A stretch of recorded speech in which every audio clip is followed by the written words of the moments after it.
बिस्मिल्लाहिर्रहमानिर्रहीम। अस्सलाम वालेकुम नाज़रीन, आप यूट्यूब चैनल देख रहे हैं। मैं इमरान ख़ान हूँ। ये वीडियो ज़रा सख्त है और ज़्यादा सख्त है। मैं माफ़ी चाहता हूँ अगर किसी की दिल आज़ारी हो, लेकिन मुझे ये करनी है और अल्टीमेटली किसी को तो करनी पड़ेगी और कहीं से तो बात शुरू होगी। तो बात शुरू करते हैं। सरीना ईसा के आंसू नज़र आए सुप्रीम कोर्ट में सबको, लेकिन उन बच्चियों के आंसू नज़र नहीं आए जिनकी माओं को मार दिया गया मॉडल टाउन में और उनको आज तक इंसाफ नहीं मिला। सरीना ईसा को इंसाफ मिल गया है और वो इस इंसाफ से खुश भी हैं।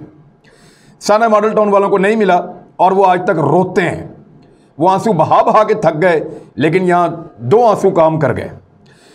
पाकिस्तान की जो जुडिशरी है ना, वो 128 मुल्कों में से 120वें नंबर पे है। ये WJP की रिपोर्ट आती है हर साल, वर्ल्ड जस्टिस प्रोजेक्ट, और ये होता है जी इसमें रूल ऑफ लॉ इंडेक्स। वो ये बताता है कि किस मुल्क के अंदर निज़ाम अदल बेहतर काम कर रहा है।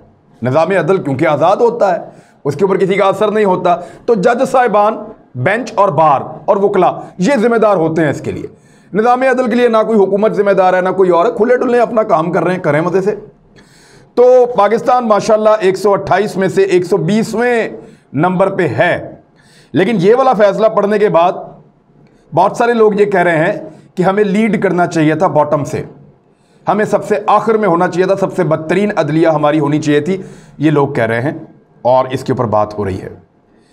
जिस वक्त जर्मन फौजें अटैक कर रही थी ना दूसरी जंग अजीम में और लंदन पे बमबारी हो रही थी, तो विंस्टन चर्चिल ने पता क्या कहा था? उसने अपने मुशीरों से ये पूछा था कि क्या हमारे राज में या हमारी रियासत में, हमारे मुल्क में अदालतें इंसाफ कर रही हैं? उन्होंने कहा जी कर रही हैं। कुछ नहीं होगा, अगर इंसाफ होता रहेगा तो कुछ नहीं होगा, हम मुकाबला कर लेंगे। अब वो जो असासे जिनका जवाब मांगा गया था उनका जवाब नहीं आया, बल्कि अब जवाब मांगा भी नहीं जा सकता। काजी फायद ईसा साहब सुरखरू हो गए हैं, जैसा कि पाकिस्तान में और बहुत सारे लोग सुरखरू होते हैं, और वो बतौर मुल्जिम जज के तौर पे वहाँ मौजूद थे, लेकिन अब वो बाकायदा अपनी जो ड्यूटीज़ हैं उनको पूरा कर रहे हैं। अगले साल जो है काजी फायद ईसा साहब पाकिस्तान के चीफ जस्टिस बन जाएंगे और उसमें जो सबसे ज़्यादा खुश होंगे वो मियाँ नवाज शरीफ साहब होंगे, क्योंकि मियाँ नवाज शरीफ साहब को काजी फायद ईसा साहब बतौर जज बहुत पसंद हैं, वो उनकी तारीफ़ करते रहते हैं। और माजी के कुछ केसेस में मियाँ नवाज शरीफ साहब के लिए कोई बुरी खबरें उनकी अदालत से नहीं आई। और रिफॉर्म्स तो हो नहीं सकती जुडिशरी में इस वक्त, क्योंकि हुकूमत के पास अक्सरियत नहीं है, और रिफॉर्म्स हों भी कैसे? इस निज़ाम के अंदर कोई होने भी नहीं देगा। ये निज़ाम बेनिफिशरी है इस किस्म की जुडिशरी का।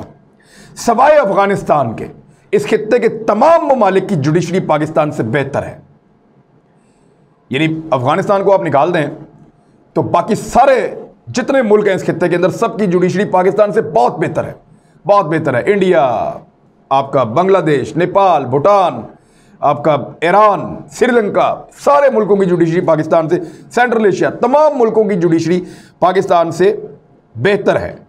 और ये एक NRO टाइप का फैसला इसको लोग करार दे रहे हैं और इसकी मिसालें आइंदा लोग पेश करेंगे। ख़ास तौर पे जो जजेस साहिबान हैं वो ये कहेंगे कि क्योंकि ये एक फ़ैसला था लिहाजा अब हमें कोई नहीं पूछ सकता।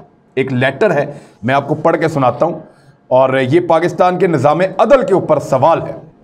मिस्टर जस्टिस पाकिस्तान, हैरत ज़दा हूँ, उलझन का शिकार हूँ, मायूस हूँ, हर चीज़ से मेरा ईमान उठ गया है, अश्कबार हूँ, या ये सब कुछ मेरे लिए नाकाबिले फ़हम है, मैं इसको समझ नहीं पा रहा। मुझे गुज़िश्ता चंद दिनों में इन कैफियत से गुजरना पड़ रहा है। मुझे नहीं मालूम मैं अपने जज्बात की सही अक्कासी कर पा रहा हूँ या नहीं। सबसे पहले मुझे एक कानूनी माहिर की ज़रूरत है। अगर इस पाकिस्तान में कानून नाम की कोई चीज़ है तो मुझे ये बताने के लिए कानूनी माहिर चाहिए कि हमारे मुअज़्ज़िज़ सुप्रीम कोर्ट के इस तारीखी फैसले में किसको मुल्क के कानून से बालातर रखा गया है। एक जज से कहा गया था कि वो इस मुल्क के कानून के मुताबिक बैरून मुल्क अपनी बीवी की जायदाद के वसाइल पर वजाहत करे। बीवी शौहर को बचाने के लिए फरीक बन जाती है। अदालती निज़ाम में मुकदमा मरकज़ी हैसियत हासिल कर लेता है।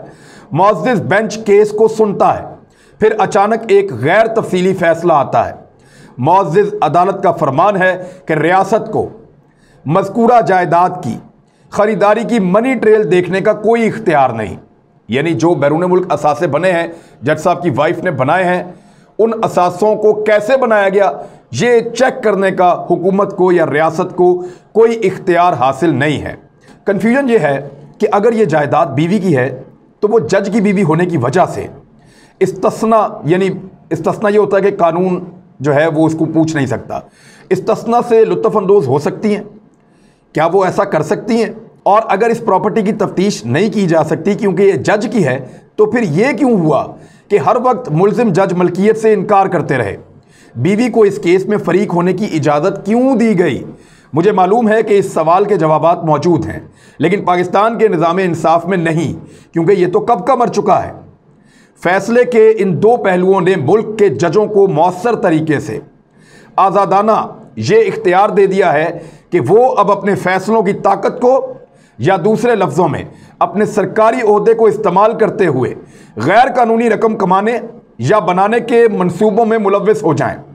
साफ है कि इस फैसले ने जजों के अहले खाना को असासों के लिहाज से मुल्क के हर कानून से बालातर कर दिया है। यानी अब जजों के ख़ानदानों को नहीं पूछा जा सकता कि उन्होंने असासे कैसे बनाए।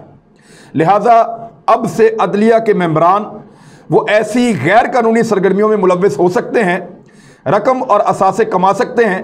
कानून के ज़रिए चाराजोई का खौफ ख़त्म हो चुका है, अब वो नहीं रहा। और अगर वो ऐसा कुछ करें या ऐसा कुछ कमाएं तो उस पैसे को अपने ख़ानदान के मेंबरान के नामों पर मुंतकिल कर सकते हैं, और इसमें अब कोई खौफ नहीं रहा। कानून इस मामले में जिस तरह निज़ाम अदल ने अवाम को बेवकूफ़ बनाया है वो बहुत दिलचस्प है। गेम का आगाज़ इस वक्त होता है जब मुअज़्ज़िज़ जज साहब के खिलाफ सदारती रेफरेंस को तकनीकी बुनियाद पर नाकिस करार दे दिया जाता है। सदर की हिम्मत कैसे हुई, ब्रैकेट के अंदर, किसी भी मनफी नतीजा को रोकने के लिए FBI को उस वक्त हुक्म दिया गया था जब यह फैसला आया था मुख्तसर, कि वो असासों के बारे में इंक्वायरी या तफ्तीश करें और रिपोर्ट पेश करें। जब FBI ने फैक्चुअल रिपोर्ट पेश की तो कुछ लोग ये सवाल उठाना शुरू कर देते हैं कि FBI पर ऐसी रिपोर्ट पेश करने के लिए ज़रूर कोई प्रेशर था। इसके बाद अदालत में मामला मुतल्लिका अफराद की कशमकश के ज़रिए इतना गड़बड़ा गया, इतना गंभीर हो गया कि जो असल मामला था कि असासे कैसे बने, मनी ट्रेल कहाँ है, वो अवाम की नज़रों से ओझल हो गया। और वहाँ बात क्या होना शुरू हो गई, पॉलिटिसाइज हो गया पूरा का पूरा केस। कोई भी शख्स कानून से बाला नहीं हो सकता। जो भी शख्स अपने आप को कानून से बालातर समझेगा वो तबाह हो जाएगा, और पाकिस्तान का निज़ाम अदल तो तबाह हो ही चुका है। इसकी इब्तदा मुल्क के लोगों का एतमाद खोने से हो चुकी है। लोगों को इस मुल्क के निज़ाम अदल पर अब एतमाद नहीं रहा। ये शानदार लिबास, झंडे वाली लंबी लंबी गाड़ियां, पगड़ियों वाले शुरफा और कई कई सफ़ों पर मुश्तमिल तहरीरी फैसले इस एतमाद को बहाल नहीं कर पा रहे, और ये एक इंतहाई अफसोसनाक अमर है। पाकिस्तान का निज़ाम इंसाफ उसी वक्त हलाक हो गया था जब सियासी बदउनवानों की सरपरस्ती में उनके गुंडागर्द अनासर ने उसकी मुकद्दस इमारत के ऊपर हमला कर दिया था।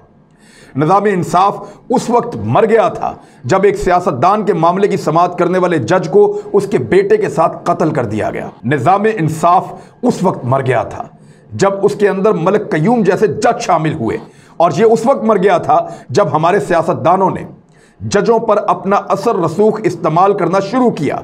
निज़ाम अदल उस वक्त मर गया जब यके बाद दीगरे मुअज़्ज़िज़ चीफ जस्टिस साहिबान रियासत के उमूर चलाने में शामिल हो गए। ये निज़ाम अदल उस वक्त मर गया था जब जजों ने अपने फैसलों की बजाय ज़बानों से बोलना शुरू कर दिया। जब चीफ जस्टिस ने बार के मेंबरों की मदद से सुप्रीम जुडिशल काउंसिल को तहकीकात से रोका तो निज़ाम इंसाफ का कत्ल हो गया। निज़ाम अदल उस वक्त दम तोड़ गया जब जजों ने ज़ाती वजूहात की बिना पर अज खुद नोटिस लिया, ना कि आईनी वजूहात की बिना पर। अदालती कमरों और बालाखिर अपने ऐवानों में वकला ने जजों पर हमले किए, और हर हमला करते वक्त हर बार निज़ाम इंसाफ का कत्ल हुआ है। निज़ाम अदल उस वक्त मर गया जब वकला ने अस्पताल के ऊपर हमला कर दिया और वहां डॉक्टरों को मिलने के लिए आने वाले मरीजों को कत्ल कर दिया। निज़ाम इंसाफ उस वक्त ख़त्म हुआ जब एक मुअज़्ज़िज़ चीफ जस्टिस एक सियासी ख़ानदान के तनाज़ा में इंसाफ देने की बजाय सालिस बन गए। जब इंसाफ दौलतमंद ताकतवर लोगों के घरों तक पहुंचा तो उसकी मौत हो गई। निज़ाम अदल उस वक्त मर गया जब वो पैसों के लालच में गुलाम बन गया था।